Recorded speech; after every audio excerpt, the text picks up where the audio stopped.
오늘부터 이제 성령론에 대해서 이야기를 나누겠습니다.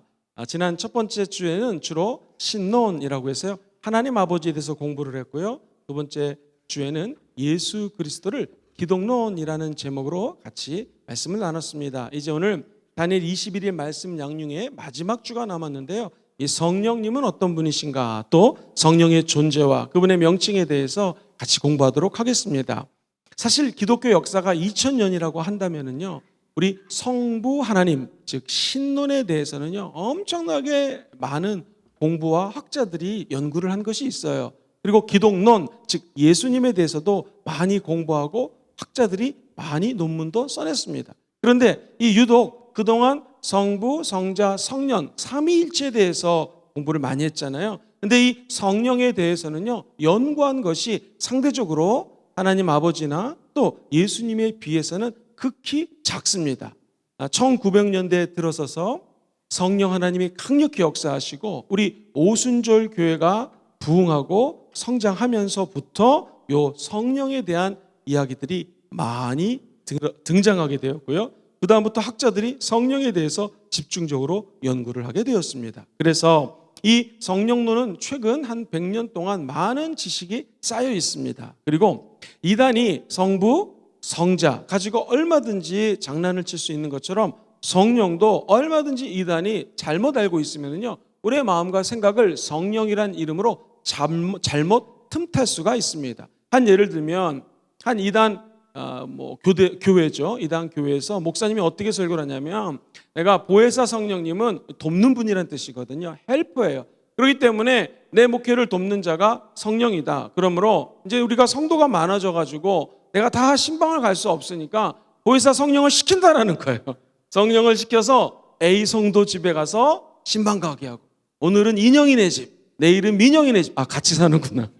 어쨌든 이쪽 집 저쪽 집 막 신방을 보내가지고는 성령을 마음껏 자기가 부린다라는 거예요. 이게 말이 되겠습니까? 안 되죠. 이 성령론을 잘못하면은요, 오늘 계시 받았다, 성령이 계셨다. 아니, 자기가 꿈을 꿨는데 이거는 개꿈이에요. 엉뚱한 꿈을 꿔놓고서는 성령이 이 꿈을 줬다고 막 우기는 거예요. 그러니까 말씀에 비춰보지 않는 성령론, 말씀에 비춰보지 않은 성령 체험이 헛될 수 있습니다. 그래서 오늘 한 주 동안은 우리가 고난주의 주간이지만 이 성령에 대해서 말씀을 중심으로 특별히 오순절적 관점에서 오순절적 관점에서, 이 말은 뭐냐면 성령 충만과 성령의 은사와 성령의 역사하심을 사모하고 기대하는 우리 오순절주의자들의 관점에서 성령론에 대해서 중요한 핵심들을 말씀을 드리기를 원합니다. 말씀을 좀 빨리 해서 많은 양을 좀 나눴으면 좋겠습니다. 어떤 성도님 그러더라고요. 목사님, 처음에는 말씀이 너무 빨라가지고 못 알아들었는데 지금은 잘 알아들어요. 할렐루야. 조금 빠르더라도 제 마음은 많은 것들을 좀 알려드리고 싶어서 빨리빨리 좀 진행을 하도록 하겠습니다. 자, 우리가 성부 하나님에 대해서 배웠는데요, 성부 하나님 하면 떠오르는 게 무엇인가 따라해볼까요? 영원하신 하나님, 전지, 전능, 무소부재. 기억나시죠? 우리 하나님은 영원하시고 하나님 아버지는 전지하시고 전능하시고 무소부지하시다. 즉 어디나 다 계시다라는 것입니다. 그렇다면 우리 성령님은 어떨까요? 성령님도 먼저 영원하신 분입니다. 자, 히브리서 9장 14절을 보니 하물며 시작, 하물며 영원하신 성령으로 말미암아. 자, 여기까지만 읽겠습니다. 우리 성령님은 어떤 분이세요? 영원하신 성령. 그분의 성령이 예수 그리스도의 핏부림을 통하여 우리 가운데 역사한다라고 성경은 이야기를 하고 있어요. 영원하신 성령님은 성부 하나님처럼 영원하신 분이시다. 또 성부 하나님이 따라해볼까요? 전능하신 하나님. 그렇다면 우리가 믿는 성령님, 우리 안에 계신 성령님도 당연히 전지하신 분이죠. 모든 것을 다 아시죠. 전지, 전능, 무소부지하다라는 것이죠. 자, 전지성이라고 하는데요, 모든 것들을 다 온전히 알고 계시는 하나님. 고린도전서 2장 10절 말씀에 이렇게 적혀져 있습니다. 오직 하나님이 성령으로 이것을 우리에게 보이셨으니 성령은 모든 것, 그 다음 같이 읽어볼까요? 시작. 곧 하나님의 깊은 것까지도 어떻게 하고 계세요? 통달하고 계신다라는 거예요. 성령님은 하나님의 깊은 것까지 통달하고 계시기 때문에 전지하신 하나님이십니다. 그리고 우리의 마음의 모든 것들을 다 알고 계세요. 여러분의 심적인 상태, 그리고 지금 가정에서 어려운 일들, 지금 이 말씀을 듣는데 TV로 인터넷으로 많이 듣고 계시는데 그 제한적인 공간에서 공부하는 어려움, 모든 것들을 다 알고 계세요. 전지하십니다. 우리 안에 계신 성령님은 하나님이시기 때문에 또한 전능하신 하나님이세요. 자, 예를 들면 우리 성경 말씀의 전능성을 누가복음 1장 35절은 이렇게 얘기를 합니다. 제가 읽어드리겠습니다. 누가복음 1장 35절. 천사가 대답하여 이르되 성령이 너에게 임하시고 지극히 높으신 이의 능력이 너를 덮으시리니 이러므로 나실 바 거룩한 이는 하나님의 아들이라 일컬음이라. 한번 다 같이 따라해 볼까요? 성령이 너에게 임하시고 지극히 높으신 이의 능력이 너에게 임한다. 그러니까 성령이 임하면 지극히 높으신 분 하나님의 능력이 동일하게 임하시기 때문에 성령 하나님은 전능하신 하나님이라는 것이죠. 또 하나님이 무소부재, 어디나 다 계신 것처럼 하나님의 영 성령님도 어디나 다 계셔요. 사도행전 17장 27절을 같이 한번 읽어볼게요. 시작. 이는 사람으로 꼭 하나님을 더듬어 찾아 발견하게 하려 하심이로되 그는 우리 각 사람에게 멀리 계시지 아니하시도다. 즉 성령 하나님은 우리 마음속에 언제나 가까이 계시다라는 것입니다. 이 성령 하나님의 영원하시고 전지, 전능, 그리고 무소부재, 어디나 함께 하심을 우리가 알았다라면 이제 성령님이 어떤 분인지를 구체적으로 한번 살펴보겠습니다. 성령님은 한마디로 얘기하면 인격을 갖고 계신다라는 거예요. 하나님도 인격을 갖고 계시듯이 성령님도 인격을 갖고 있다. 사랑하는 성도님들, 어떤 사람이 인격을 갖고 있다라고 하면은요, 100% 지, 정, 의, 이 세 가지입니다. 그렇다면 성령님도 모든 것들을 알고 계시고 감정이 계시고 지정, 의지가 계시다. 요 세 가지를 살펴보겠습니다. 조영기 목사님께서 목회를 하면서 이런 간증을 하셨습니다. 성도가 막 부흥되고 교회 기적이 일어나고 역사가 일어났는데 어느 날 마음속에 허한 생각이 들더래요. 그러면서 기적도 일어나고 성도도 부흥되는데 이게 도대체 웬일일까? 그리고 우리가 오순절주의자다 보니까 성령을 의지하고 늘 성령을 사모하잖아요. 성령님에 대해서 깊은 감동과 교제가 있는데 이게 도대체 왜 그럴까? 가만히 생각해 보니까 이 성령님의 인격성, 성령님은 지정의, 우리 사람도 아는 게 있고 감정이 있고 의지가 있는 것처럼 성령님도 우리와 함께 하시고자 하는 지정의 인격적인 분이라는 것을 깨닫고 난 다음에 그 다음부터 목회가 확 바뀌었다고 간증을 합니다. 그래서 그 다음부터는요, 어디를 가든지 성령님 환영합니다, 인정합니다, 모셔드립니다. 우리가 너무나 잘하는 말이죠.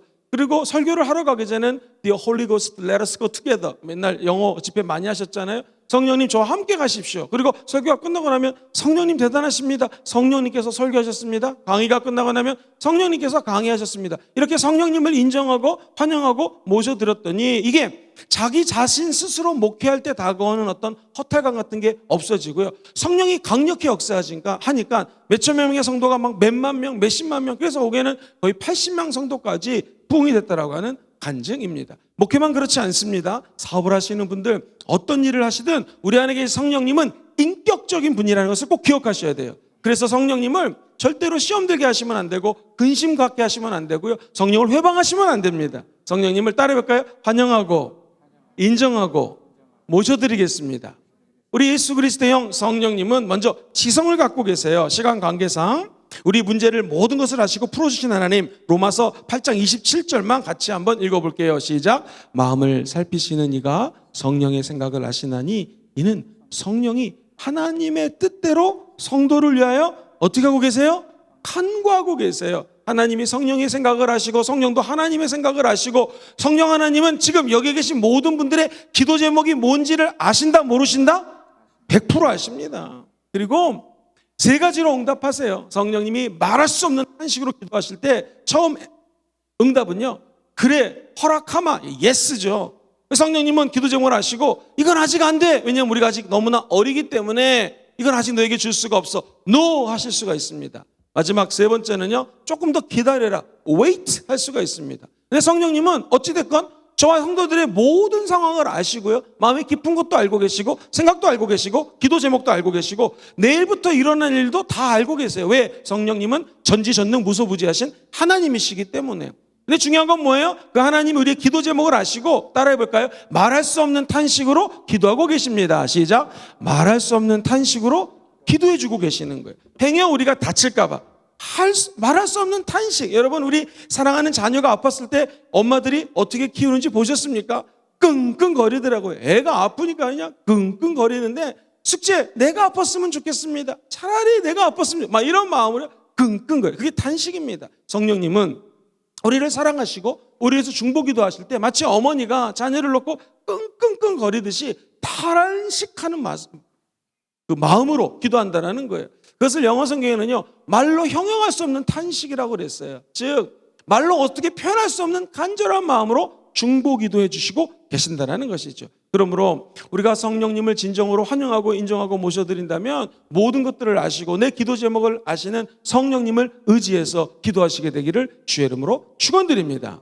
성령님은 또한 감정을 갖고 계셔요. 우리 성령님 근심하실 수 있습니다. 에베소서 4장 30절에 이렇게 이야기를 하고 있습니다. 하나님의 성령을 근심하게 하지 말라. 그 안에서 너희가 구원의 날까지 인치심을 받았다. 따라해 볼까요? 하나님의 성령을 근심하게 하지 말라. 시작. 하나님의 성령을 근심하게 하지 말라. 자, 이 말은요, 성령님도 우리 안에서 탄식하며 기도할 때 근심할 수 있다는 것입니다. 캐서린 쿨만이라고 하는 세계적인 여자 부흥 강사가 계셨는데요. 그 여자 목사님께서 한 번은 집회를 하는데요, 17살짜리 소년이 외국에서 살다가 미국으로 이민을 갔는데 세상에 그냥 그 전날에 도착해 갔고요, 강대상이 이제 그 대성전이라 할까요? 집회하는 장소가 문이 열리니까 막 사람들이 뛰어 들어가는데 막 어떻게 해서든지 막 뛰어 들어가더래요. 그래서 자기도 얼떨결에 그 17살짜리 소년이 얼떨결에 뛰어 들어가지고 앞에 앉았답니다. 그랬더니 막 사람들이 그다음부터 쭉쭉쭉 앉아가는데 그 캐서린 쿨만 여사의 성령의 그 집회를 할 때 가장 인상적인 것이 여자 목사님이니까 많이 웁니다. 그러면서 성령님을 근심시키지 마십시오. 근심시키지 마십시오. 라고 하면서 계속 설교를 하는데 이게 그 소년의 마음속에 다가왔어요. 그리고 그 소년은 말 더듬는 것이 단점이었는데 그날 성령을 근심하지 말라는 말을 감동받고 기도하다가 방언이 터지고 그리고 말 더듬거리는 증상이 완전히 치유가 됐고요. 그 다다음 날 집회 가갖고 무슨 은혜를 받았냐 했는데 말을 하는데 이 17살짜리 소년이 너무나 말을 잘하는 사람으로 변화됐다는 것입니다. 근데 그 출발이 성령님을 근심시키지 마십시오 라는 어떤 주의종의 메시지를 통하여 자기가 은혜를 받았다는 것을 제가 한번 간증 들은 적이 있습니다. 사랑하는 성도님들, 우리도 마찬가지입니다. 엄마 아빠 걱정시키지 마, 근심시키지 마, 이런 얘기 들었죠. 근데 그거보다도 더 중요한 게 우리 안에 계신 성령을 근심시키면 안 된다는 거예요. 목사님, 어떻게 하면 근심시켜드리지 아니고 잘 살 수 있을까요? 같이 해보시죠. 말씀 따라 행동하면 됩니다. 시작. 말씀 따라 행동하면 됩니다. 말씀과 역주행하면 근심하게 되는 거고요, 말씀을 따라 행동하면 성령님은 절대로 근심하지 않으십니다. 그래서 우리가 이렇게 말씀 공부하는 것이 너무나 중요합니다. 성령님은 아까 말씀드렸던 것처럼 말할 수 없는 탄식으로 우리를 위해서 기도해 주세요. 탄식하시는 분이십니다. 또한 로마서 15장 30절 보면 성령님은 사랑의 감정을 갖고 계세요. 같이 읽어볼까요? 시작. 형제들아, 내가 우리 주 예수 그리스도와 너희를 권하노니 너희 기도에 나와 힘을 같이하여 나를 위하여 하나님께 빌어. 자, 보시면 우리 주 예수 그리스도와 성령님의 뭐로 말미암아? 사랑으로 말미암아.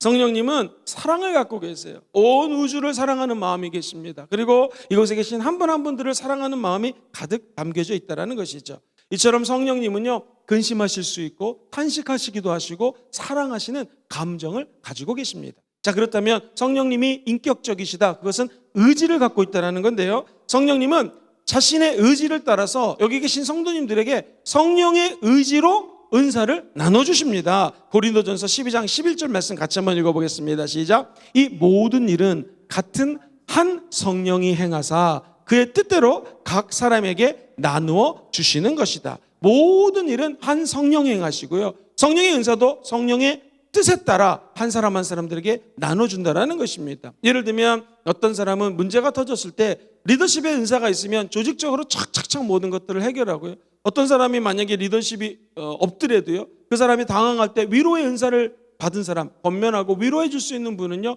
그 사람을 위로해 줄 수가 있는 거고요, 또 지식이 있고 빨리빨리 움직일 수 있는 사람은 전화를 해서 위급한 상황을 119라든가 이럴 때 알릴 수가 있고요, 어떤 사건이 터지면 그 공동체에서 다 은사가 틀립니다. 그래서 하나님은 각자 한 사람 한 사람들의 은사를 모아서 하나님 나라 확장을 하는데 사용한다는 것이죠. 그렇다면 그 은사를 받은 것, 예를 들면 제가 리더십 은사를 받았다. 그러면 그걸 주신 분이 누구세요? 어떤 분이 위로의 은사를 받았다. 그럼 누가 주셨어요? 성령이 각 사람들에게 줬다라는 거예요. 더 중요한 건 성령님의 뜻대로, 성령님의 의지대로 사람들에게 나눠줬다라는 것이죠. 그러므로 내가 받은 은사, 내가 받은 은혜, 그걸로 감사하시면 됩니다. 성령이 의지대로 나에게 주신 은사라는 것이죠. 이걸 자족하고 감사하고, 따라 볼까요? 은사를 발견하고 자족하고 감사하고 사용하고 나누다 보면 하나님이 더 큰 은혜를 주실 수도 있고요, 더 큰 은혜의 세계로 우리를 인도한다는 것이죠. 어쨌든 성령님은요, 성령님의 뜻대로 은혜도 주시고 은사도 주시고 하나님의 영광 가운데 쓸 것을 제공해 준다는 것입니다. 뿐만 아니라, 이건 좀 길지만 읽어봤으면 좋겠는데요, 사도행전 16장 6절로 10절에 보면은 사도 바울이 이제 선교를 하려고 그랬습니다. 그래서 아시아 지역, 비두기아라든가 이런 지역으로 가려고 그랬는데 성령님이 갑자기 이 선교의 방향을 틀어버리는 장면이 6절 이하에 나옵니다. 같이 읽어볼까요? 시작. 성령이 아시아에서 말씀을 전하지 못하게 하시거늘 그들이 부르기아와 갈라디아 땅으로 다녀가 무시아 앞에 이르러 비두기아로 가고자 애쓰되 예수의 영 성령님이 허락하지 아니하시는지라. 무시아를 지나 드로아로 내려갔는데 밤에 환상이 바울에게 보이니 마게도냐 사람 하나가 서서 그에게 청하여 이르되 마게도니아로 건너와서 우리를 도우라 하거늘. 10절. 바울이 그 환상을 보았을 때 우리가 곧 마게도냐로 떠나기를 힘쓰니 이는 하나님이 저 사람들에게 복음을 전하라고 우리를 부르신 줄로 인정함이니라. 자, 이 고대 근동에 2000년 전에 사도 바울이 있었던 지역이 있었습니다. 이 동쪽으로 방향을 틀라고 마음을 먹었습니다. 왜냐하면 동쪽은요, 한번 따라 볼까요? 복음의 수용성. 시작. 복음의 수용성. 사도 바울은 공부를 많이 한 사람이거든요. 그러니까 이쪽으로 가면 사람들이 더 많은 복음을 수용할 거라는 확신이 있었어요. 그래서 사도 바울이 서쪽이 아닌 동쪽 아시아로 가려고 그랬습니다. 예를 들면 이게 우리 조국 대한민국이라면 남한을 놓고 봤을 때에 1, 2, 3, 4. 자, 어느 지방이 예수를 많이 믿을까요? 정답 3번입니다. 예전에 컴퓨터 성경에 나온 통계에 의하면요, 익산이라는 곳이 약 34% 복음화율이에요. 그러니까 얼마나 감사합니까? 100명 중에 34명은 예수 믿는 거예요. 100사람 만나면 그 중에 34%는 예수님 믿는 것입니다. 그리고 그 다음에 어딜까요? 공교롭게도 서쪽의 복음화율이 높아요. 우리 인천을 중심으로 감리교회가 많이 세워졌는데 이 서울 경기 지방이 예수를 많이 믿습니다. 그 다음 어딜까요? 그 다음에 요 강원도 지역입니다. 제일 안 믿는 동네가 어딜까요? 저와 성도님들이 살고 있는 부산과 경상도입니다. 할렐루야. 자, 그렇다면 우리가 가운데 있다면은 아직 복음이 전파되지 않았어요. 복음화율, 그리고 성령을 환영하고 인정하고 모셔드리는 이런 수용성 같은 걸 고민해 봤을 땐 당연히 전라도 쪽으로 발걸음을 옮겨야 되지 않겠습니까? 똑같습니다. 사도 바울도 연구를 했을 때는요, 아시아로 가려고 그랬는데 성령이 막으셨다라는 거예요. 그래서 사도 바울은 서쪽으로 가게 됩니다. 복음을 증거할 때 하나님의 은혜로 사도 바울이 나중에 순교하고 이 유럽이 복음을 받아들이게 됩니다. 또 재밌는 것은요, 남쪽에 있는 유럽이 따뜻해서 살기 좋거든요. 그런데 스칸디나 반도라든가 저 북쪽에 있는 막 영화 같은 데 보면은 막 등치 크고 막 수염 달리고 약간 야만인처럼 보이는 사람들 있지 않습니까? 그 사람들이 쳐들어왔고 유럽의 정말로 예쁜 귀부인들을 다 부인들을 잡아갔는데 이 복음이 얼마나 놀라운지 북쪽 지방에 있는 컬트족이라든가 이런 사람들을 예수 믿는 부인들을 갖고 다 복음화 시켜버립니다. 근데 놀라운 것은 이 사람들이 복음을 받아들이자 가장 잘 사는 나라, 인생의 행복한 때, 그리고 이 삶의 최전성기를 맞게 됩니다. 예를 들면 지금 스칸디나 반도 같은 경우에 가면은요, 전 세계에서 호주랑 이 스칸디나 반도 그 복지가 제일 잘 돼 있습니다. 굉장히 잘 살아요. 그리고 시민의식도 높습니다. 그것이 예수 그리스도의 복음이 지나갔던 흔적이에요.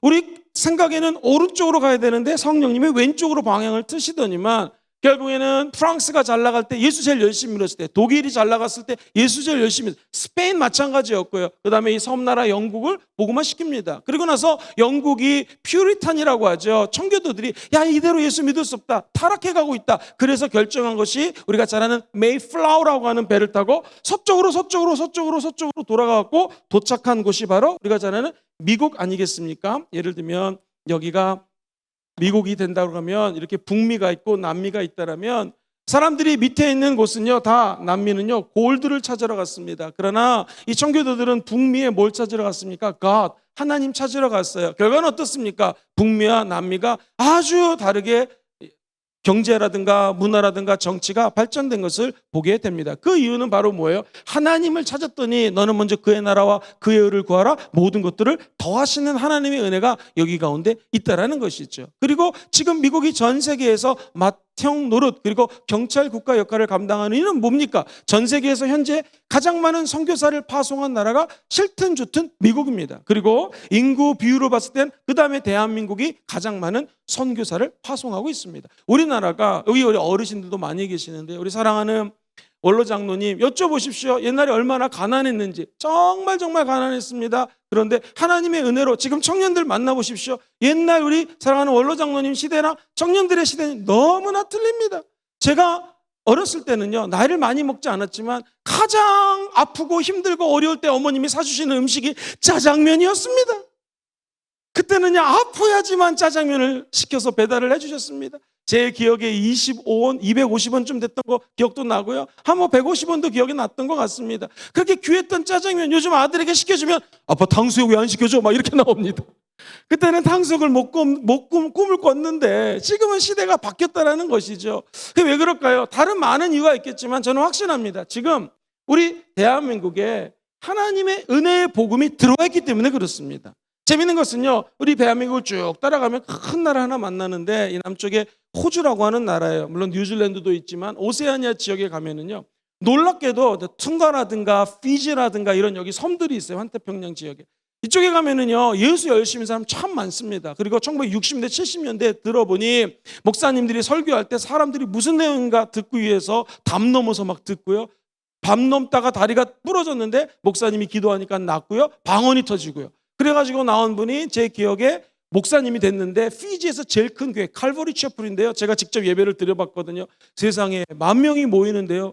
정말 성령이 엄청 뜨겁습니다. 지금은 그 다리 부러졌다 나으신 분의 아들 모세 목사님이 목회하고 있는데 정말 목회 잘합니다. 저도 가서 설교를 한번 했는데 성도들이 아멘을 얼마나 열심히 하고 기도할 때 얼마나 뜨겁게 하는지 큰 감동과 도전을 받았습니다. 이 성령의 불이요, 시드니에 가면 힐송교회라고 있는데요, 찬양으로 유명합니다. 그래서 우리가 많이 불렀던 찬양 중에서 힐송 찬양 참 많아요. 근데 이 힐송 처치 가면은요, 원래는 이게 CLC 크리스천 라이프 센터라고 하는 교회였는데 여기서 한 여자 성도가 청년이 찬양 인도하다가 우리로 치면 성령의 불을 받은 거예요. 성령이 임재하신 거예요. 그래가지고 원래는 마이클 머피라고 하는 목사님이 그 당시 청년이 이게 막 찬양을 인도를 했는데 우리 지금 호주 형제 같은 청년이 열심히 찬양을 인도했는데 옆에 한 자매님이 성령의 임재를 느낀 거예요. 그래서 한국하고 호주하고 틀린 게 우리는 끝까지 찬양을 인도해야 될 텐데 자기는 이렇게 빠지고 여기 있는 그 자매님을 앞으로 나가라고 그래서 찬양을 인도라고 그랬는데 이 자매님이 달링 체크라고 하는 자매님이셨어요. 성령이 임하니까요, 크리스천 라이프 센터에 막 성령이 불임해가지고 그 몇 명 안 모였어요. 제가 크리스천 라이프 센터 있을 때 갔었거든요. 1990년대. 그런데 이게 은혜를 받아가지고 막 그냥 막 몇천 명, 뭐더니 10,000명, 20,000명, 지금 50,000명이 넘게 모여서 막 브리스반에 지교회 생기고 멜번에 생기고 엄청나게 성령의 은혜가 찬양을 통해서 번져나가고 있습니다. 우리 순복음 교단의 교회였습니다. 이런 유형의 교회들이 의외로 호주에 많이 있고요. 심지어 뭐 유럽이라든가 미국에 지교회를 세우는 걸 보게 됩니다. 이상하게 성령님께서요, 사도 바울이 동쪽으로 가려고 그러는데 방향 틀었단 말이죠. 서쪽으로 보내줬단 말이에요. 근데 이 복음이 서쪽을 통해서 하나님의 은혜 가운데 지나가고 있다는 거예요. 그리고 많은 선교학 이론 중에 하나인데요, 이제 이 아시아 옆에 붙어 있죠. 아시아를 넘어서 중동 지역을 넘어가면 주님이 이제 곧 오신다. 왜? 성경에 보면 복음이 끝까지 전파될 때 주님이 오신다라고 하는 선교의 한 이론이 있습니다. 이게 이제 이론이니까 맞을 수 있고 틀릴 수도 있는데, 제가 확신하는 것은요, 성령님이 우리가 하는 사역의 방향을 틀으셨다? 그리고 우리가 순종했다? 그러면 그 열매는 어떨까요? 좋은 일이 일어납니다. 여러분과 제가 사역을 하든 사업을 하든 우리 학생들 공부를 하든 무슨 일을 할 때 성령님은 따라해보세요. 의지가 있으십니다. 내 의지를 가지고 성령을 움직이려고 하는 것이 아니라 성령님이 의지를 가지고 사역을 이끌거나 사업을 이끌거나 공부를 이끌 때 거기에 순종하면 성령 하나님이 기가 막힌 방향으로 인도해 주신다는 거예요. 그래서 오늘날 2000년이 지나고 보니 사도행전 16장에 사도 바울이 마게도니아 환상을 보고 동쪽 가지 않았습니다. 서쪽으로 갔습니다. 오늘날 이런 하나님의 위대한 계획 가운데 복음은 순차적으로 은혜 가운데 퍼져나가고 있는 것이죠. 그러므로 내 계획보다 하나님의 계획이 옳습니다. 시작. 내 계획보다 하나님의 계획이 옳습니다. 우리는 인간적인 작은 경험, 작은 성경적인 지식, 그리고 작은 하나님과의 교제를 통하여 알 수 있어요. 그런데 이것이 전부 답이라고 얘기할 수 없는 것은 우리는 지극히 높고 높으신 성령님의 일부분만을 아는 것이고, 성령님은 앞뒤 좌우 전후 모든 것을 알고 계셔요. 과거, 현재, 미래를 다 알고 계셔요. 그렇기 때문에 우리는 어떤 일을 하든 우리의 삶 자체를 성령님께 의탁하고 맡기는 게 더 지혜롭다라는 것이죠. 평생 동안 내가 성령님을 이끄는 것이 아니라 성령님이 우리의 삶과 직업과 사역을 이끄시게 되기를 주의 이름으로 축원드립니다. 성령님의 의지에 내가 맞춰 나가는 거죠. 성령님의 코드에 내가 코드를 맞춰드리는 것이죠. 그 은총이 함께하기를 주의 이름으로 다시 한번 축원드립니다. 자, 성령님은 하나님의 뜻과 위배되는 길로 가면 그분의 의지대로 인간의 의지를 바꾸신다라는 거 기억하시면 좋겠습니다. 자, 이제 가로친 두 번째 성령님의 사역으로 본 인격성입니다. 74페이지 보시면 제일 밑에서 두 번째 줄 동그라미 1번을 읽어볼까요? 성령님은 인격적인 행위를 하세요. 하나님의 일을 하기 위해서 사람을 세우는 일에 직접 말씀하세요. 사도행전 13장 2절에 보니 이런 말씀이 적혀 있어요. 그들이 주를 섬겨 금식할 때 성령이 이르시되 내가 불러일으키는 일을 위하여 바나바와 사울을 따로 세우라. 사람을 세우시는 데에 성령님은 인격적으로 말씀하십니다. 그리고 미래에 일어날 일을 성령님이 계시해 주세요. 말씀해 주시기도 합니다. 사도행전 21장 11절 같이 읽어볼까요? 시작. 우리에게로 와서 바울의 띠를 가져다가 자기의 수족을 잡아매고 말하기를 성령이 말씀하시되 예루살렘에서 유대인들이 이같이 이 띠 임자를 결박하여 이방인의 손에 넘겨주리라 하거든. 한 번 더 읽어볼게요. 시작. 우리에게 와서 바울의 띠를 가져다가 자기의 수족을 잡아매고 말하기를 성령이 말씀하시되 예루살렘에서 어쩌고 저쩌고 저쩌고, 즉 예루살렘에서 앞으로 이런 일이 펼쳐질 거다라고 성령님이 말씀을 해주시는 거예요. 그렇다면 우리도 오늘 기도할 때 미래에 일어난 일을 성령이 말씀해 준다는 걸 믿고 의지하고 나가시면 성령의 음성을 따라 사는 자들에게는 반드시 승리와 기쁨이 다가오게 될 것입니다. 저는 아직 부족한 종이지만 저에게도 조그만 체험이 있습니다. 저는 97년도 12월 달에 처음 전도사가 되었습니다. 그때 대학 청년부 회장이었는데 하나님의 은혜로 목사님께서 대학 청년부 담당 전도사를 맡겨줬어요. 그 당시 호주 브리스벤 순복음교회는 성도들이 많지 않았습니다. 청년부도 12명이었습니다. 그리고 저도 당시 만으로 25 정도, 26 정도, 한국 나이로 27살밖에 안 되는 너무나 어린 청년이었기 때문에 저보다 4살, 5살 많은 형들, 누나들도 많았습니다. 근데 갑자기 형제님 하다가 이 전도사가 되니까 참 어려웠어요. 근데 제가 그때 참 잘한 거 하나는, 너무나 부족했지만 그나마 좀 잘한 거 하나는 기도를 참 열심히 했습니다. 정말 하나님 앞에 기도를 많이 했었던 기억이 있어요. 그래서 한 번은 이런 일이 있었습니다. 이제 우리 사역을 놓고 기도하는데 곧 수련회를 준비하게 됐어요. 이 청년 사역은요, 제일 중요한 게 수련회예요. 지금 제가 너무나 마음이 아픈 게 우리 청년부가 수련회를 못 가가지고 너무 마음이 아파요. 왜냐하면 청년들은요, 수련회 한번 잘하면은요 진짜 부흥이 되고요, 이 뭐 눈에 보이는 숫자적인 부흥보다 심령의 부흥이 돼요. 그래서 청년부 수련해놓고 막 금식하면서 같이 막 준비를 했는데 우리 청년부는 불같이 일어나고 있는데 상대적으로 중고등부는 아직 좀 미약했습니다. 근데 이제 청년부 담당은 청년부는 20대 30대가 주가 되고 이 중고등부 아이들은 10대잖아요. 너무 이 갭이 커요. 차이가 커요.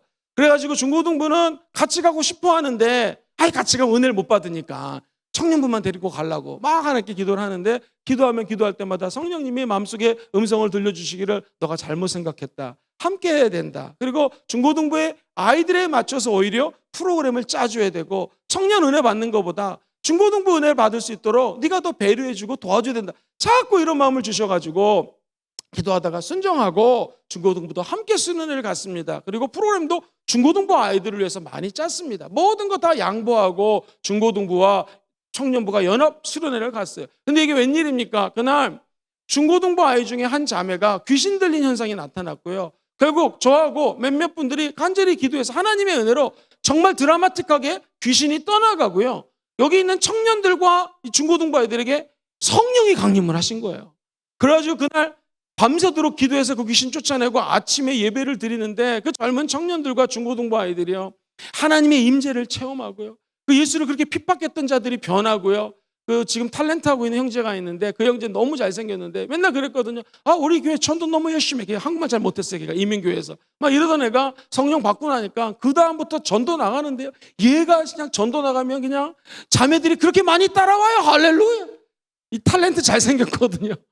그래가지고는 전도를 하는데 막 무릎 꿇고 기도해주고 이런 변화가 생겼었어요. 근데 가만히 생각해 보니까 그때 작은 종, 이제 막 초짜 전도사에게 성령님께서 사역의 방향을 너네만 잘 되는 게 아니라 중고등부랑 함께 잘 되는 게 좀 틀어주셨고, 순종했을 때 하나님이 미래의 일을 보여주셨습니다. 저 중고등부가 잘 되면 너희도 잘 될 거다. 이런 마음을 어떤 음성을 통해서 또는 마음속에 감동을 받았어요. 어떤 일이 벌어졌을까요? 12명, 15명 모이던 청년부가요, 6개월 안에 89명으로 부흥이 됐습니다. 그런데 금요일 날 철야 예배 드리기 전에 저희들끼리 예배를 드렸는데 청년부 예배가 89명 나왔는데 저도 놀라고, 이게 이민교회 역사에 남는다고 그러더라고요. 왜냐하면 이민교회 다 조그만데 12명 모인 청년부가 거의 90명 가까이 부흥을 했으니 이게 얼마나 놀랐습니까? 이것은 결코 어떤 교육자 한 사람이 잘한 것이 아니라 우리가 기도하면서 성령의 음성을 듣고 성령의 계획을 따라 일을 추진하면 성령은 미래의 일을 보여주시고 말씀하시고 정말 놀라운 기적을 행하여 준다라는 것이죠. 어디 저만 그런 체험을 했겠습니까? 여기 계신 분들, 오늘 이 유튜브를 보고 계신 분들 많이 체험했을 것입니다. 바라기는 성령님은 진짜 살아계십니다. 그리고 우리 앞길을 인도해주고 계십니다. 우리가 성령을 가득 마음속으로 인정하고 모셔드리고 사모하면 우리 인생에서 이런 귀중한 열매들이 맺어지게 될 것입니다. 예수님은 성령님을 통하여 이렇게 말씀하셨어요. 내가 성령님을 너에게 보내줄 텐데 성령님은 나에 대해서 증거할 것이다. 그러니까 제대로 성령님을 믿고 의지하는 사람은 성령을 제대로 받으면 예수님을 증거하게 되어 있다는 것입니다. 예를 들면 대표적으로 요한복음 16장 13절 같이 한번 읽어볼게요. 요한복음 16장 13절 시작. 그러나 진리의 성령이 오시면 그가 너희를 모든 진리 가운데로 인도하시리니 그가 스스로 말하지 않고 오직 들은 것을 말하며 장래의 일을 너희에게, 성령이 오시면 진리 가운데로 인도하시고요, 장래에 일어난 일을 말씀하여 주신다는 것입니다. 그래서 사역을 감당하는 자들, 특별히 우리 원리더님들, 리더님들, 우리 장로님들, 또 안수 집사님들, 권사님들 꼭 기억해야 될 것이 있어요. 하나님은 이렇게 성령의 음성을 듣고 일하는 하나님의 종들을 통하여 기적을 행하셔요. 대표적인 게 사도행전 8장 39절 말씀 같이 읽어볼까요? 시작. 둘이 물에서 올라올새 주의 영이 빌립을 이끌어간지라 내시는 기쁘게 길을 가므로 그를 다시 보지 못하니라. 주의 영이 빌립을 이끌어서 주의 명령을 따라서 저 이디오피아에서 온 저 리더에게 복음을 증거하라 말씀하셨거든요. 그리고 순종해서 빌립 집사님이 복음을 전하자 기적이 일어나게 되었습니다. 우리의 삶도 주의 음성을 듣고 따라 순종할 때 기적이 펼쳐지게 된다는 것이죠. 자, 성령님은 동그라미 두 번째를 보시면 인격적인 반응을 하십니다. 아나리아라고 삽비라고 하는 부부가 있었는데 헌금을 드리는데 그 헌금을 그만 거짓말을 하게 됩니다. 성령님을 속이려고 합니다. 그래서 성령님은 지적인 능력으로 그들의 속임수를 알고 바로 징계하는 장면이 사도행전 5장 1절로 9절에 나옵니다. 시간 관계상 읽지 않겠지만 성령님은 순종하고 잘하는 자에게는 상급과 축복을, 그리고 거짓말하고 성령을 회방하는 자에게는 심지어 성령 회방자는 천국에 가지도 못합니다. 그렇기 때문에 성령님을 인격적으로 따르고 모신다는 것은 우리의 생과 사를 가르는 가장 중요한 핵심 포인트가 될 수 있습니다. 예를 들면 불순종하는 자들에게는 그들의 뜻을 거슬렀다고 사도행전 7장 51절에 이렇게 고백을 하고 있어요. 같이 읽어볼까요? 시작. 목이 곧고 마음과 귀에 할례를 받지 못한 사람들아, 너희도 너희 조상과 같이 항상 성령을 어떻게 했어요? 거슬렀다고 성경은 이야기를 합니다. 자, 그렇다면 목사님 좀 긍정적으로 얘기해 주시겠습니까? 어떻게 하면 성령님과 인격적인 교제를 할 수 있을까요? 자, 먼저 성령과 인격적인 교제를 하기 전에 알아야 될 것이 있습니다. 우리 성령님은 성부 하나님과의 관계가 있어요. 성령님은 예수의 영광을 나타내고 우리에게 알려주십니다. 아까 요한복음 16장 14절 제가 잠깐 말씀드렸는데요. 이렇게 적혀져 있습니다. 제가 읽어드릴게요. 그가 내 영광을 나타내느니 내 것을 가지고 성령님이 너희에게 어떻게 해요? 알려주시겠다. 즉 우리 이 성령님은요, 성자 예수님과의 관계에서는요, 성자 예수님 자꾸 알려준다라는 거예요. 자, 그렇다면 성부 하나님과의 관계는 어떨까요? 성부 하나님이 성자 예수님에게 임하실 때 이는 내 사랑하는 자요 기뻐하는 자라라고 마태복음 3장에 얘기합니다. 그러면서 성부 하나님과 동격체이신 성령 하나님이 비둘기 같은 모습으로 예수님에게 임재하게 되죠. 즉 우리 성부 하나님과 함께 하늘에서 성자 예수님에게 비둘기 같은 형상으로 임재하셨다. 알 수 있는 것은 성부, 성자와 동일한 분으로 연합되어 성자 예수님에게 나타났다라는 것을 알 수가 있습니다. 자, 그렇다면 이게 중요해요. 성령님은 성부 하나님과의 관계, 삼위일체 하나님으로 역사하셨고 성자 예수님과의 관계, 지금도 성령이 임하면 성자 예수님을 얘기하고 성자 예수님을 드러낸다. 예수님을 드러낸다. 누가? 성령님이. 그렇다면 저와 우리 성도님들 같은 우리 인간들, 예수 믿는 사람들과의 성령님과의 관계는 어떨까요? 이 사도들은요, 성도들에게 성령님의 선하신 뜻에 따라 행하라고 권면합니다. 그것이 사도행전 15장 28절에 나와요. 같이 읽어보죠. 시작. 성령과 우리는 이 요긴한 것들 외에는 아무 짐도 너에게 지우지 아니하는 것이 옳은 줄 알았으니. 자, 사도들은요, 성령 충만함 받으면 받을수록 우리에게 요구했던 것이 뭐냐면 너희들은 어떻게든지 성령님의 뜻을 따라 성령과 동행하라. 예를 들면 성령이 하나되게 함을 따라 힘써라. 그리고 성령님의 인도하심을 받을 때에 내 뜻이 아닌 성령의 감화감동으로 인도함을 받아라. 그리고 성령이 말할 수 없는 탄식으로 기도할 뿐만 아니라 성령님은 우리 모든 것들을 알고 계시오니 그들께 성령님께 네 기도 제목을 다 의탁해라. 즉 성령 하나님의 의지에 그가 갖고 있는 생각에 우리가 갖고 있는 모든 것들을 초점 맞추고 성령과 함께 동행하라고 권면합니다. 사랑하는 우리 모든 순복음 금종교회 성도님들과 유튜브를 시청하는 모든 우리 백성들, 하나님의 백성들이 늘 성령님의 코드를 맞춰서 살아가시게 되기를 주의 이름으로 축원드립니다. 유명한 말이 있습니다. 성령보다 앞서지도 말고 성령보다 뒤처지지도 말고 성령님과 동행하자. 성령을 날 따라오세요. 이것도 잘못된 것이요. 성령님 너무나 앞에서 가서 일을 하시는데 나 여기 뒤로 힘들어요 못 따라가. 이것도 안 되고요. 성령과 손을 잡고 한 걸음 한 걸음 동행하는 모든 분들 되시기를 다시 한번 예수 이름으로 축원드립니다. 이제 세 번째로 성령님에 대한 인칭 대명사 사용. 이거 아주 쉽습니다. 뭐냐면 푸뉴마라고 하는 헬라어가 있는데 이게 중성으로 쓰이는 중성 대명사인데 이 성경에 보면은 파라클레토스라고 하는 말이 있어요. 이게 성령님 보혜사라는 뜻인데 한번 따라해 볼까요? 인격 대명사로 쓰였습니다. 시작. 인격 대명사로 쓰였습니다. 아주 쉽게 얘기하면 영어에 he라고 하는 거 있죠. 또는 남성 대명사가 있어요. 다시 말해서 성령님은 인격을 갖고 계신 분이니까 우리가 잘 아는 이시라든가 대시라든가 이런 것으로 받지 않고 성령님은 인격 대명사로 성령님을 표현했다. 이 말은 따라해 보실까요? 성령님은 인격을 갖고 계십니다. 시작. 성령님은 인격을 갖고 인격체라는 사실 기억하시면 좋겠습니다. 자, 목사님 그러면 이제 성령님에 대해서 좀 알았는데 성령님의 명칭은 어떻습니까? 자, 먼저 삼위일체 관계에서 이야기하는 명칭을 말씀드리겠습니다. 삼위일체로 따지자면 당연히 성부 하나님의 영, 다시 말해서 하나님의 성령 또는 하나님의 영이라고 하는 표현이 쓰였겠죠. 그래서 고린도전서 6장 11절에 보면은 이렇게 이야기를 합니다. 같이 읽어볼까요? 시작.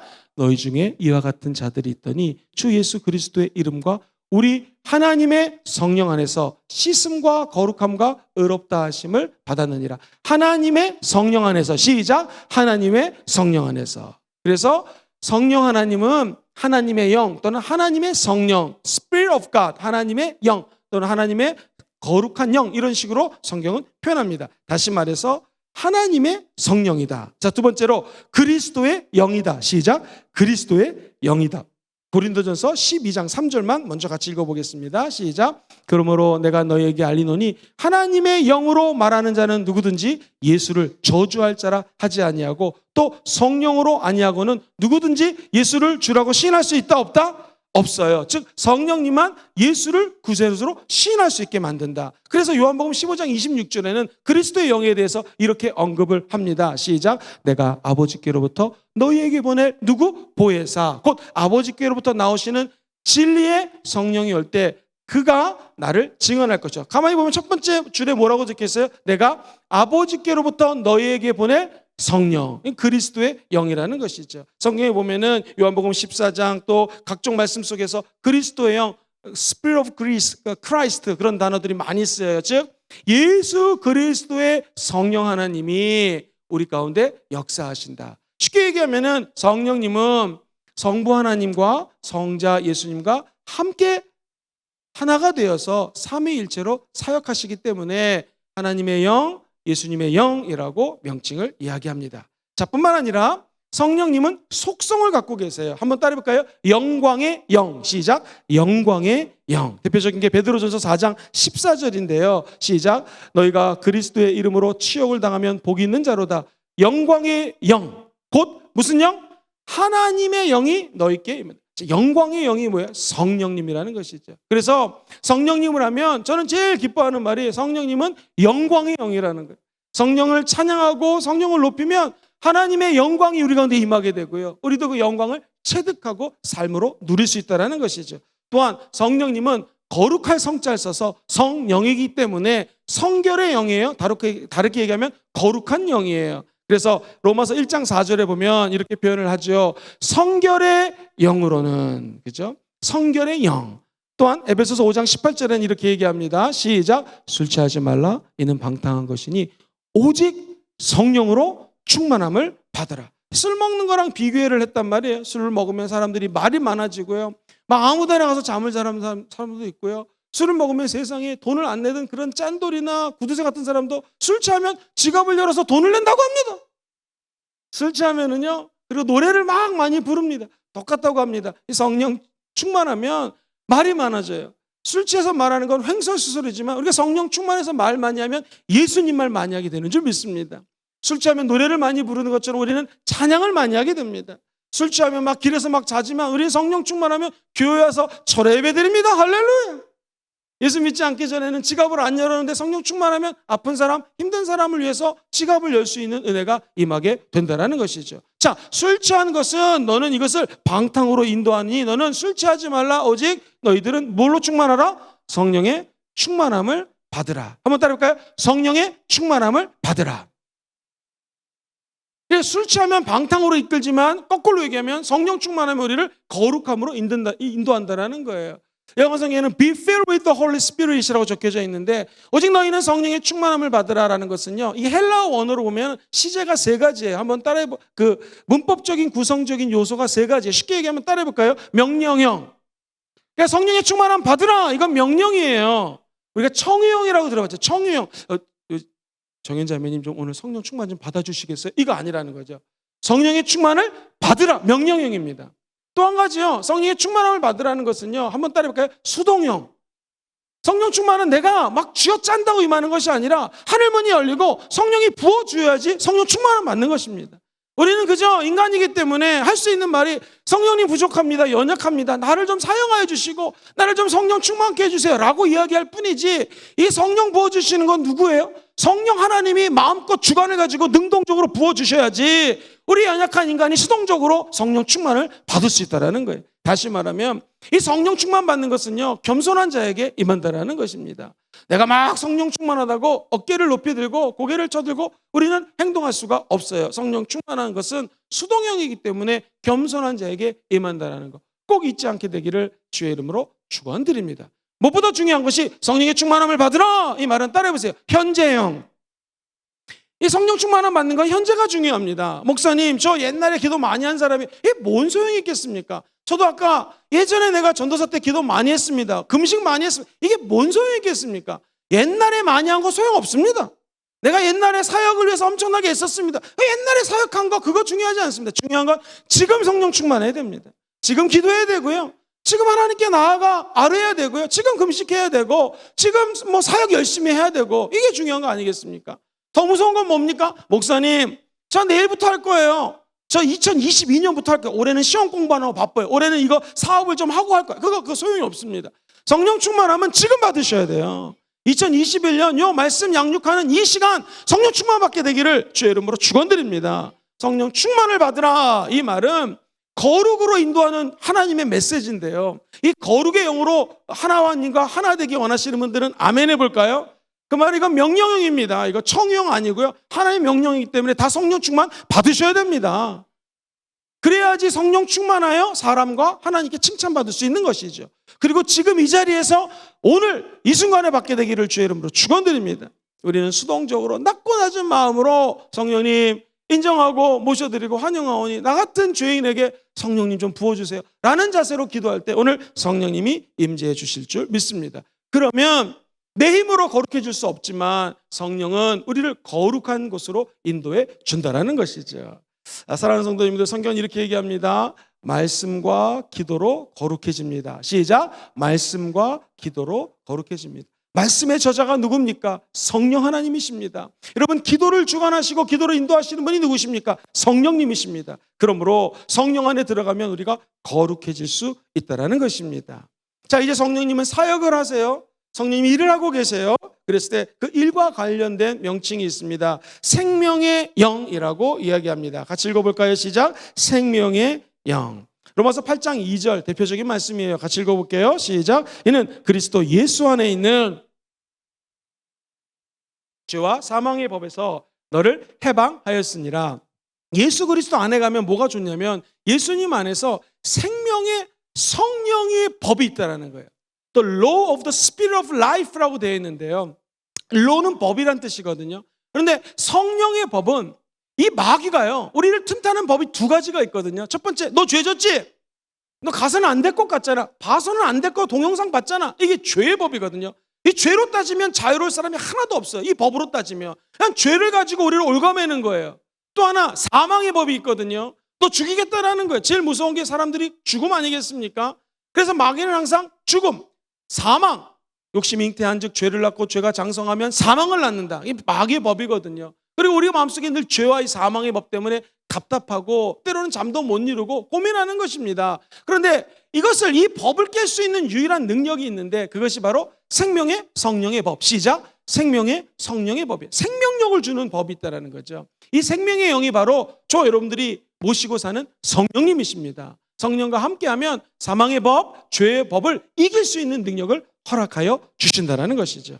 뿐만 아니라 우리 성령님은요, 생명도 주시고, 따라해볼까요? 진리의 영이십니다. 시작. 진리의 영이십니다. 요한복음 14장 17절 보면 그는 진리의 영이라 세상은 능히 그를 받지도 못하고 그를 보지도 못하고 알지도 못함이라. 그러나 너희는 그를 아나니 그는 너희와 함께 거하시며 또 너희 어디에 계십니까? 속에 계시느니라. 지금 성령은 우리 안에 계셔서 무슨 영이라고요? 진리의 영이에요. 세상 사람들은 이 진리의 영을 알 수가 없어요. 왜? 성령이 없기 때문에. 그래서 엄격히 세상 사람들하고 우리가 틀린 게 뭐냐면 하나님이 사람을 만들어 놓고 흙으로 만들었잖아요. 그 다음에 하나님이 코에다가 루아흐라고 하는 생기를 불어넣습니다. 그러니까 그 사람이 생명이 된지라 얘기를 했거든요. 근데 성경의 시간적인 것으로 구성을 다시 해보면 하나님이 인간을 만들었는데 아담이 이거는 달, 이거는 별 이렇게 막 명칭을 짓고 돌아다녔어요. 다시 말해서 인간이 성령이 없어도 창조적인 활동을 할 수 있어요. 지금 세상에 나가면 우리보다 똑똑한 사람, 그리고 돈을 더 많이 버는 사람, 젊은이 말로 뛰어난 사람들 많습니다. 예수 안 믿어도 잘 되는 사람은 잘 되는 것 같아요. 근데 그들과 우리와 무슨 차이가 있는가? 예수 믿는 사람들은요, 진리의 영, 성령이 있기 때문에 이 성령의 음성을 듣고 성령과 함께 생활할 수 있는 축복이 있고요. 이분들은 자기의 생각과 의지와 자기의 뜻과 지성을 가지고 살아가고 있죠. 근데 그 안에 영이 없기 때문에 마귀의 지배를 받고 있고요. 영적으로는 죽은 생명이라는 것이죠. 그렇다면 저와 여러분들은 뭐가 축복이겠습니까? 진리의 영, 세상 사람들은 모르지만 진리의 영이 지금 우리 안에 있다는 거, 이게 큰 축복 중에 가장 큰 축복이라는 거 잊지 않게 되기를 주의 이름으로 축원드립니다. 요한복음 15장 26절을 같이 한번 읽어볼게요. 시작. 내가 아버지께로부터 너에게 보낼 보혜사, 곧 아버지께로부터 나오시는 진리의 성령, 그분이 오실 때 예수님을 증언하실 것이다. 결국 성령님은 진리의 영이시요, 내가 길이요 진리요 생명이라고 계셨던 예수님을 증거할 때 성령님을 통해서 증거할 수 있다라고 생각하시면 좋을 것 같습니다. 자, 이제 세 번째로 사역하시는 성령님, 보혜사라는 이름을 씁니다. 목사님이 보혜사라는 게 뭔 의미입니까? 원래 보혜사라는 것은요, 어떤 사람이 공궁에 처해 있으면 그 사람을 도와주기 위해서 그 그것을 보혜사라고 얘기를 합니다. 또 어떤 사람이 너무 힘들어요. 그때 이 법을 아는 사람이 변호해 줄 수 있지 않겠습니까? 그걸 변호하는 자 하는데 보혜사가 변호하는 자 그런 뜻이에요. 그리고 한번 따라볼까요? 협력자. 끝까지 협력해 주신 분이 보혜사라는 것이에요. 자, 여기 보시면 5가지의 뜻으로 요약해 드리겠습니다. 첫 번째 1번 시작. 돕는 자. 같이 읽어볼까요? 성령님은 우리의 영과 혼과 육을 돕기 위하여 우리 곁에 와 계십니다. 성령이 말할 수 없는 탄식으로 우리가 기도해 준다고 그랬죠. 두 번째 교사. 영어로는 teacher예요. 가르치는 분이에요. 같이 읽어볼까요? 시작. 성도의 삶을 풍성하게 하기 위하여 필요한 것들을 가르치고 생각나게 하신다. 그 밑에 시작. 성령님은 탁월한 교사시다. 즉 우리 성령님이 하나하나를 다 가르쳐 주신대요. 요한일서 2장 27절 같이 한번 한 가지만 읽어보겠습니다. 요한일서 2장 27절 혹시 띄워줄 수 있나요? 시작. 너희는 주께 받은 바 기름 부음이 너희 안에 거하노니 아무도 너희를 가르칠 필요가 없고 오직 그의 기름 부음이 모든 것을 너에게 가르친다. 성령의 기름 부으심을 받으시면 가르쳐준다는 것이죠. 그러므로 또 참되고 거짓이 없으니 너희를 가르친 그대로 누구 안에 거하라? 주 안에 거하라. 즉 성령의 기름 부음을 받으면 성령이 가르쳐 준다는 거예요. 그 가르침이 늘 함께 하시기를 주의 이름으로 축원드립니다. 저는 성령님 할 때 이 보혜사 하면 세 번째를 가장 감사하게 생각하는데요. 위로자입니다. comfort라는 단어를 써요. 같이 읽어볼까요? 시작. 성령님은 슬픔과 고통에 처할 때 세상이 줄 수 없는 위로를 주십니다. 사도행전 9장 31절 준비해 주세요. 9장 31절 위로자 시작. 그리하여 온 유대와 갈릴리아 사마리아 교회가 평안하여 든든히 서가고 주를 경외함과 뭐로? 성령의 위로로 진행하여 수가 더 많아졌다. 우리 교회에도 성령의 위로가 임해서 수가 많아지기를 주의 이름으로 축원드립니다. 위로하심을 받으면 어떤 괴로운 상황이 있어도 마음의 평강을 누릴 수가 있습니다. 네 번째로 보혜사라는 뜻은 대언자, advocate라는 단어를 쓰는데요. 우리가 너무나 막막하게 기도할 수 없을 때 답답하잖아요. 그때 성령님이 말할 수 없는 탄식으로 우리를 친히 간구해 주는 것을 대언하신다라고 표현합니다. 하늘나라의 말인 방언 기도를 하면 그 가운데 성령님이 기도를 인도해 주신다는 것입니다. 여기 계신 모든 분들이 성령의 대언을 따라 말씀하시고 성령의 대언을 따라 위로받기를 주의 이름으로 축원드립니다. 마지막으로 성령님은 따라해볼까요? 상담자. 그래서 많은 영어 성경이 이 보혜사를 카운셀러라고 번역을 합니다. 자, 같이 읽어봐요. 시작. 세상의 어떤 상담자보다 성령님은 우리의 모든 문제를 소상하게 상담해 주세요. 성령님은 우리의 진리 가운데로 인도하심으로 번민과 방향으로부터 자유와 평안과 승리를 주십니다. 요한복음 16장 13절 읽어볼게요. 16장 13절 시작. 그러나 진리의 성령이 오시면 그가 너희를 모든 진리 가운데로 인도하시리니 그가 스스로 말하지 않고 오직 들은 것을 말하며 장래의 일을 너희에게 알리시리라. 성령이 임하면 앞으로 벌어질 일을 알려주십니다. 그리고 우리 마음속에 있는 답답한 일을 성령님께서 상담해 주십니다. 여러분 상담학을 공부해 보시면 제일 중요한 게 있어요. 한번 따라해 볼까요? 경청하기. 이 경청은 listening이라고 그러잖아요. 이 hearing이 있고 listening이 있는데 hearing은요 그냥 듣고 흘리는 거예요. I hearing. 난 뭘 좀 듣고 있다. 그냥 없어버릴 수 있어요. 근데 listening은 뭐냐면 지금 우리 성도님처럼 예의주시해서 듣는 걸 listening이라고 그래요. 그러니까 상담할 때 제일 중요한 건 듣는 거예요. 그렇다면 우리 안에 계신 성령님은 위대한 상담가라면 뭐를 하고 계십니까? 우리의 기도를 들어주신다는 것입니다.